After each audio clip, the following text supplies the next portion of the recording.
Hola. Bienvenidos a mi canal. Esta es la tercera entrega de motores magnéticos con el principio de Perendev. Compilé todos los videos que pude encontrar del tema en 4 entregas. Algunos videos les retiré el audio original, por problemas de derechos de autor. Si quieres ver el video original, dejaré el enlace en la descripción. Quiero reunir toda la información sobre el tema, al cabo de unos meses haré un resumen en video de todo. Déjame todas tus preguntas, o nueva información en la caja de comentarios, al final intentaré contestarlas todas. Comencemos.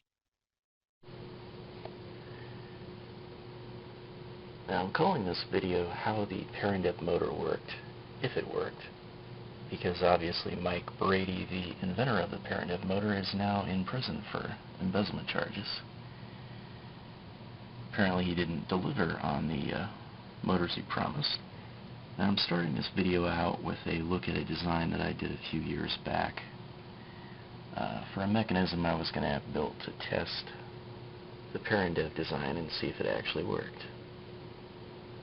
Now this came with pieces that could be removed and switched around, and that way you could try different formulations of magnets and test it in different ways and so on.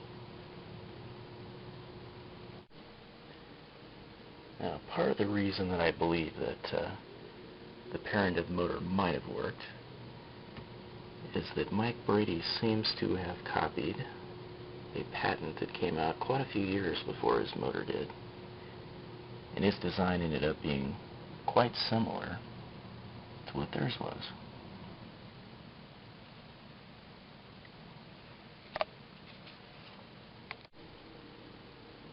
Now this is a look at how the rotors were basically put together and how the design on them changed over time.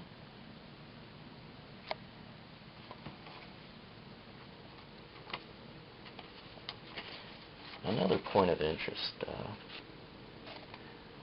Sterling Allen on his PezWiki website recently released a lot of information that had previously been kept under wraps. And one of the things mentioned, everybody that's tried to put one of these together has failed, as far as I know. And I think one of the main reasons for that is the magnets that are in this, in my opinion, they have to be properly shielded.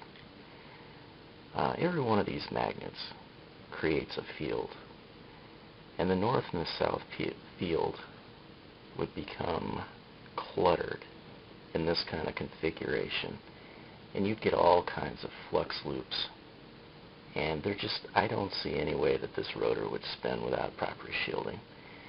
Now, supposedly, the way Mike Brady did it, he used bismuth, which is a diamagnetic material. In other words, it repels magnetic fields.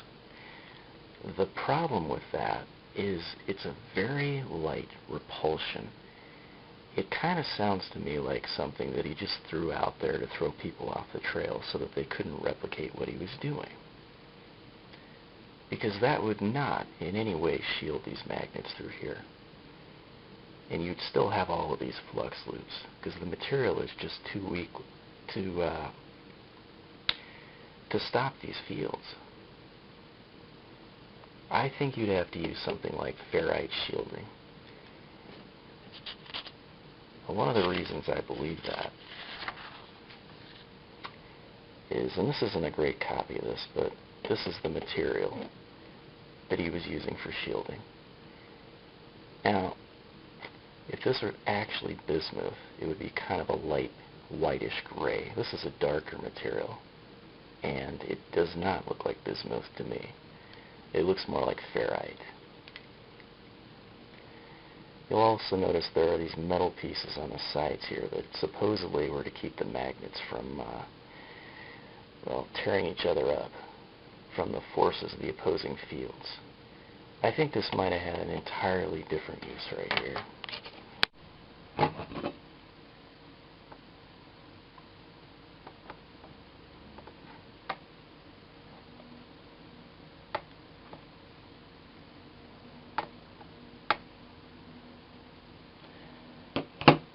This is an overly simple example, but basically I think that those metal pieces were intended as ramps to help draw the magnets on the rotor and stator into the correct positioning.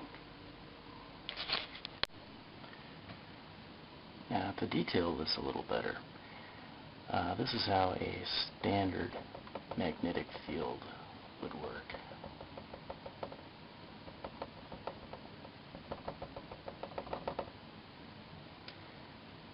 The north being here, the south here, and the center point, of course, being the block wall where there is no magnetic field.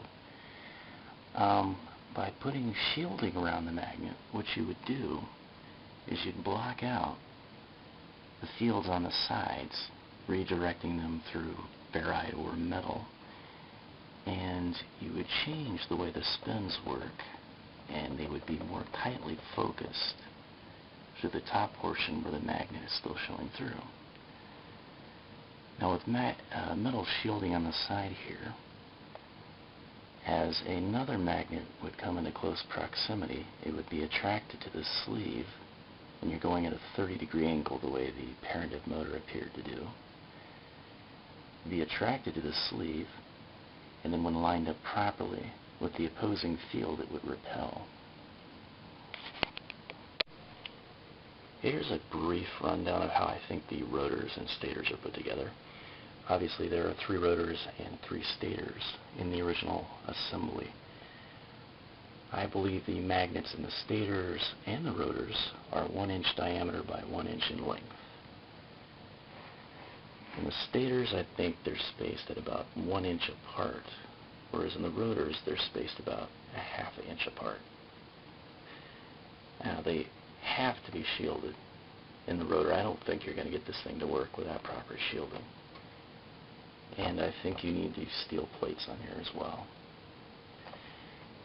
Now, the way this pans out, we put all this together, the rotor and the stator, when you've got this offset pattern, at one point they should line up perfectly. Alright, the next set, and this is kind of tentatively called the golden ratio, the next set should line up at about the half point of the magnet, and the third set should be off here. So in other words, there's always going to be one magnet at 100% repulsion, one magnet at 50% repulsion, and the other magnet being drawn into the next magnetic field. So the full strength and the half strength here are greater than the strength of the field trying to repel the rotor from bouncing into this next pattern. In theory, giving it enough force to maintain rotation.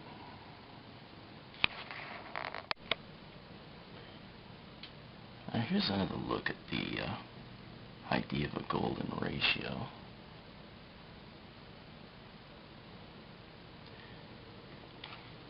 And obviously this would work by offsetting the magnets that are on the rotor.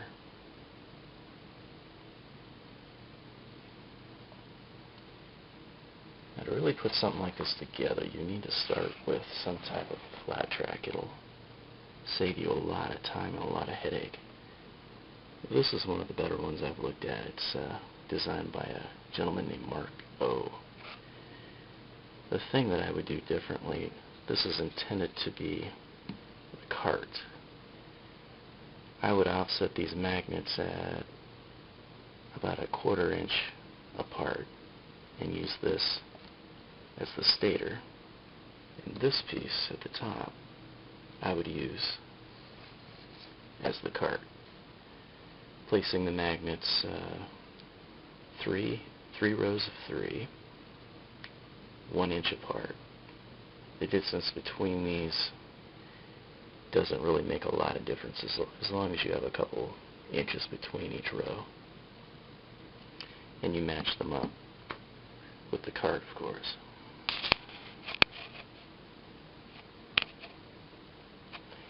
It's interesting too, there's been a lot of discussion over how the magnets will be placed in the stators, and that's changed over time in different pictures you look at.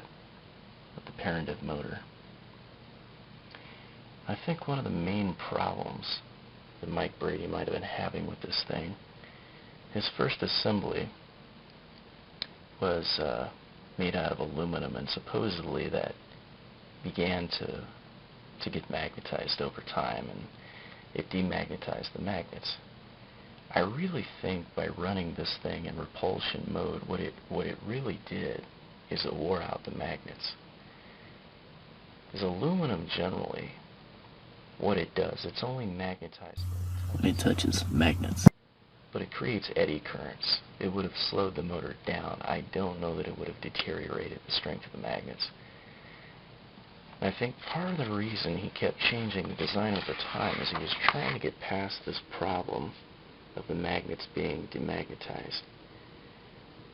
And the main design flaw with his motor is that the stator magnets and the rotor magnets are always in repulsion mode. If you do that over time, you're going to wear out the magnets entirely. Eventually, the thing is probably just going to wind down. You have to find a way for the stators to attract and repel at the same time to keep the strength of the magnets intact without wearing them down. Which is actually more similar to what Howard Johnson did in his magnet motor patent, the rotating lineat. This is a short video that somebody did attempting to put together a flat track to test out this golden ratio idea. And it works pretty well in the video. The only problem with it is it needs to be much longer to accurately test it. I don't think you can get a real feel for whether it's going to work in a longer rotating version with something this small.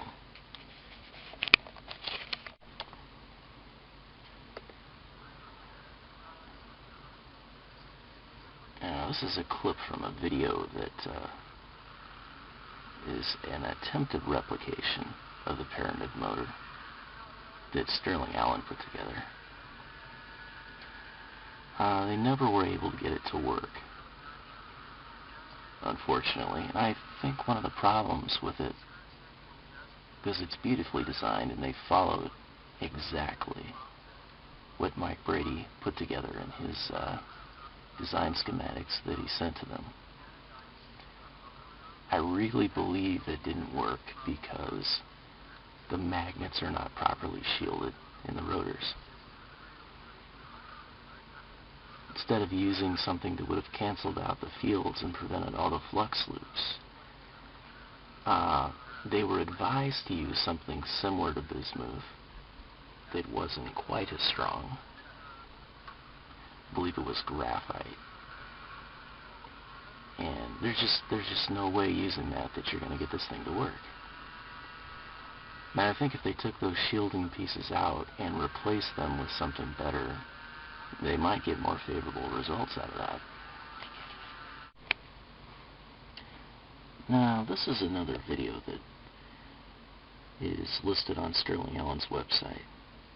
This is a supposed partial replication of the Perendev design. And you notice he starts this out by hand, and then it appears to maintain a constant rotation here. It also appears that he has the magnets properly shielded, which is one of the most important parts. The unfortunate thing about this, as is with many of these type of videos, is this is the only video that he appears to have put up and has not uploaded any since. So all you can really do is speculate as to whether this thing is really working or not, although it does appear to be.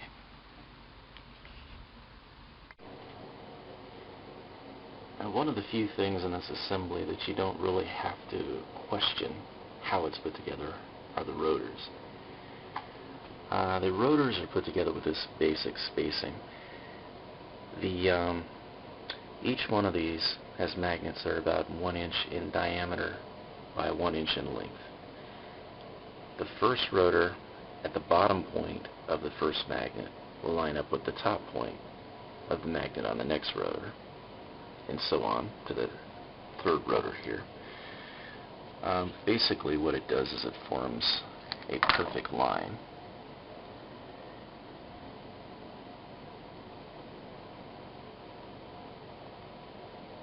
As you see, it's almost like lining up one long magnet by doing it this way, the staggered effect.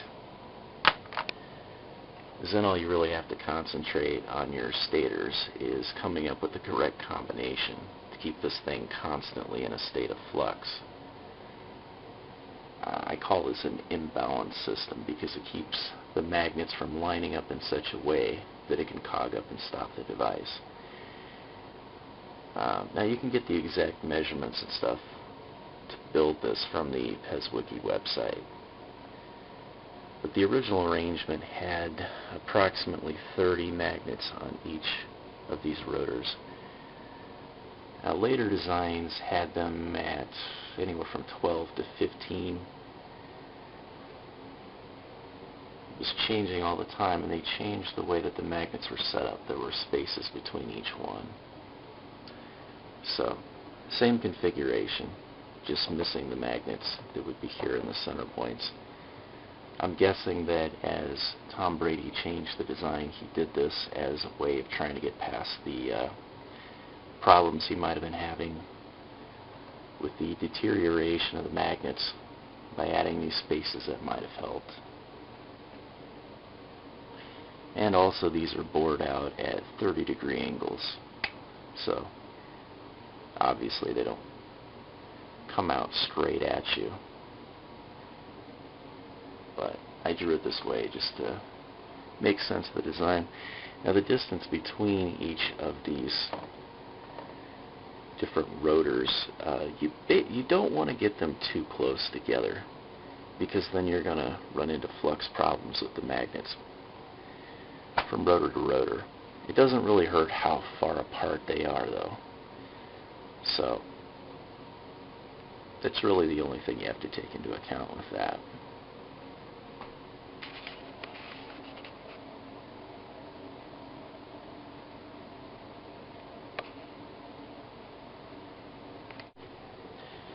Also, however many of these magnets you place on each of the rotors, you want to make sure that they are multiples of 3. Just because the skipping technique that is done in this type of design requires that. You need the 3 lined up in such a way that it would make it work. So you could do 30, you could do 15, you could do 12, you know, whatever, as long as it is a variable of 3. It's very important. The thing you'll notice from the construction of the track and cart is that the idea of the golden ratio that I previously outlined doesn't appear to work. So disregard my previous instructions on the magnets on the stators being 1 inch apart. If you follow the original blueprint shown on the PezWiki website, your results will be a bit more favorable. Though it's still a bit of a mystery how exactly the magnets on the stators are configured. Okay, this is currently set up in a traction mode rather than repulsion mode. As you see, it pulls it partway into the track and then just stops. It's not by any means getting enough power to pull it through here.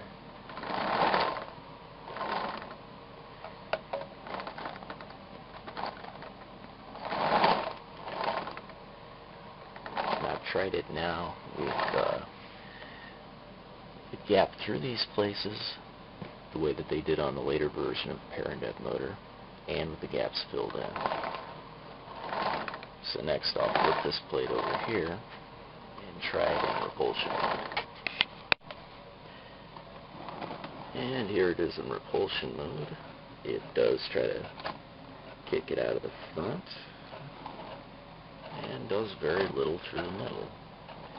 You get to the end, it tries to kick it out.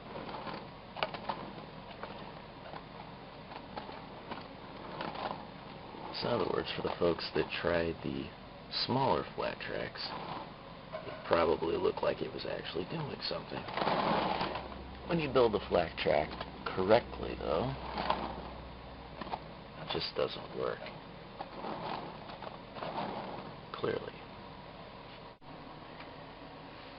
Now, generally on a flat track, shielding is not as important as it would be on a rotating version of a motor. However, I threw some shielding down here just to demonstrate. And I threw some neos on top of these, and some neos on the track here, just to show that it doesn't make any difference.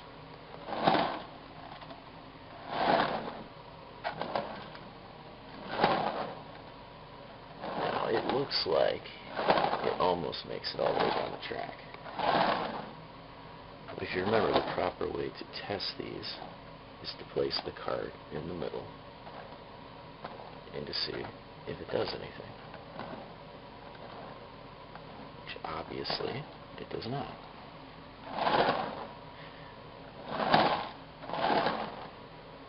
So my only conclusion can be that this idea of the golden ratio is incorrect, or that the entire thing just doesn't work. So I'll try a different configuration for the cart and see if that makes a difference. Now, to redo the cart, what I did is I went back into the original blueprints and looked at these more closely.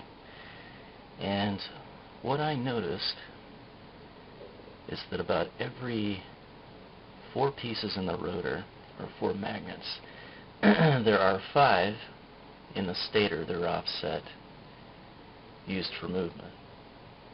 So this obviously doesn't match a lot of the ideas that have been floating out there on the internet. I also have a copy of the original patent, which was filed but never accepted, probably because it's based on a former patent design that's already expired. Okay, so this is a bottom view of the cart with the new arrangement of magnets.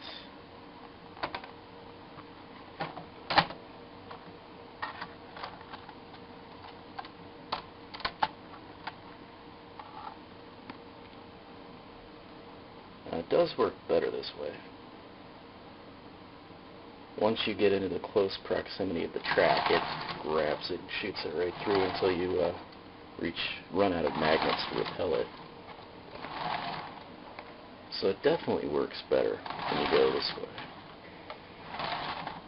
But you can still stop it in the middle,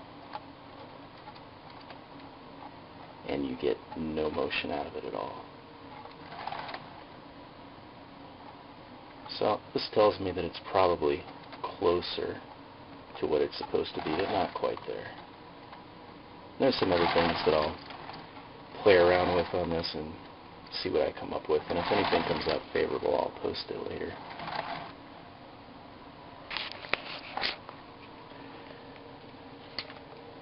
But that'll mostly be it for now. I will explain why I did this particular setup the way that I did, though, in this video.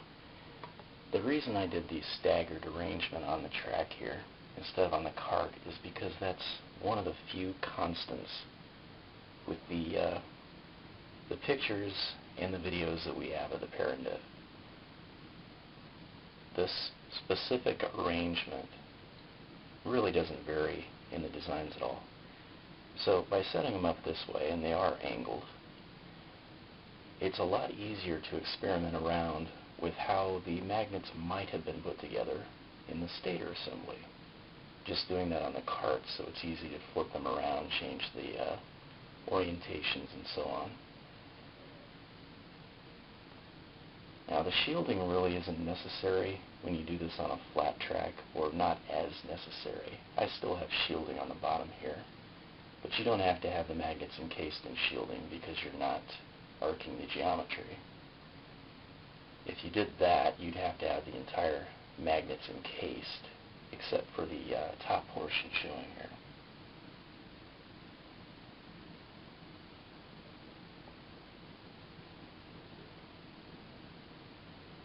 Now, if you made this track probably 5 to 7 feet long, it'd be a lot easier to test this properly. But due to the amount of magnets that I have, I made the track a little bit shorter. And you get a pretty good idea of how it works here.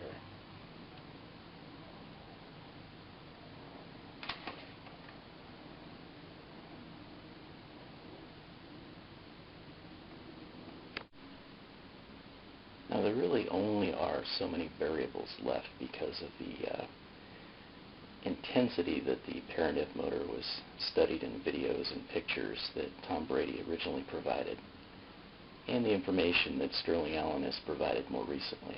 The only real variables left are the types of shielding used, whether it was used on the rotor and stator assemblies or just on the rotor assemblies, whether it rotates by attraction or repulsion or perhaps a combination of both, and how the magnets were spaced on the stator assembly, which again is the reason that I've set up the cart the way that I have, so that you can experiment around with that.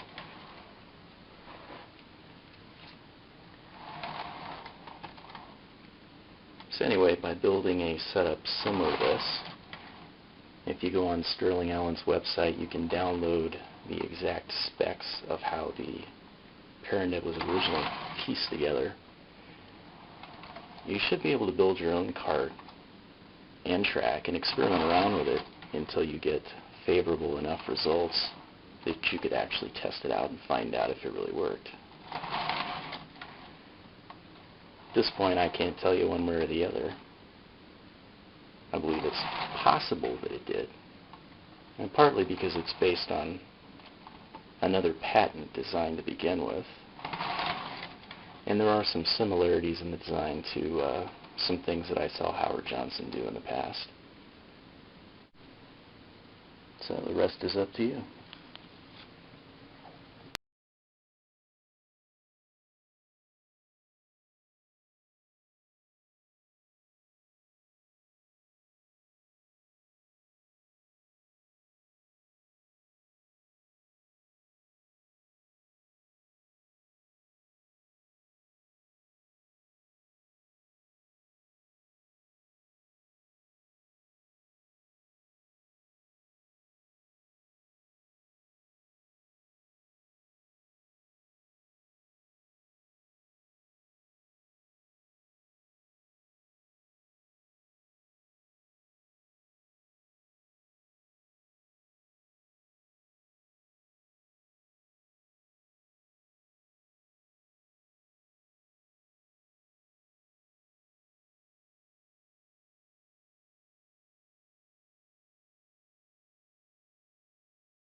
Gracias por ver mi video. En la descripción dejaré los enlaces a las otras entregas. Suscríbete para avisarte cuando subiré el resumen con toda la información que logre obtener. Chao.